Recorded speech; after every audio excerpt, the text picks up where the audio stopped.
Hello and welcome! After a short break, I'm back with another tutorial, and in this video we are going to take a look at the Vlookup function in Excel. Let's jump into it! Alright, now that we are in Excel, I've prepared a small table, and that is basically a table of a small supermarket, very small. We have items with IDs, and these items have, of course, prices. Now, if we want to check the price of an item, and the list potentially is much longer than this, then we would need to have a way to find the price easier than just looking in the table manually. And this is where the Vlookup function comes in very handy. So basically we need a cell that needs to be checked, and this cell for us is the item with the ID. Let's take 2331 for example, and then use the Vlookup function, and the Vlookup value is the value that you have specified before.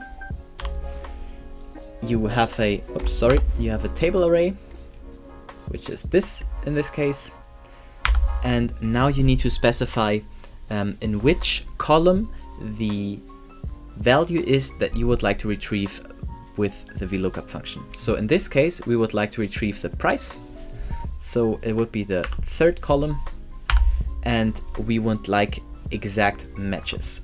There's very little instances where you want to set this to true and have approximate matches. I've never used it actually, so I'm not sure. If you have an idea when to use the true function, then write it down in the comments. Otherwise, yeah, just follow the usual false rule.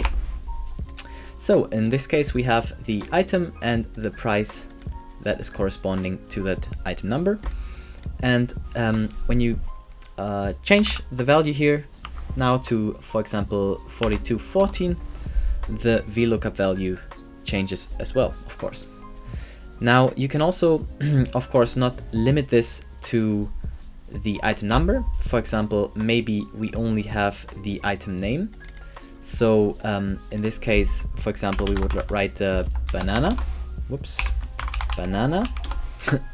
And now what we need to change is the Vlookup function is always starting from the first column in the data table that you've specified.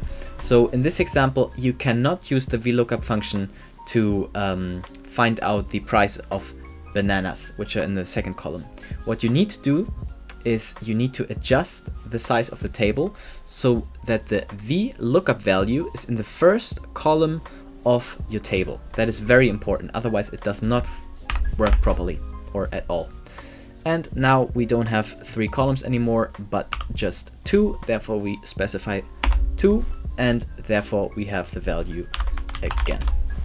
So just keep in mind, always have the value that is to be looked up in the first column of the table that you are using, and otherwise rearrange your table. If this has helped you, please consider liking or subscribing, and in any case, have a great week. Bye bye.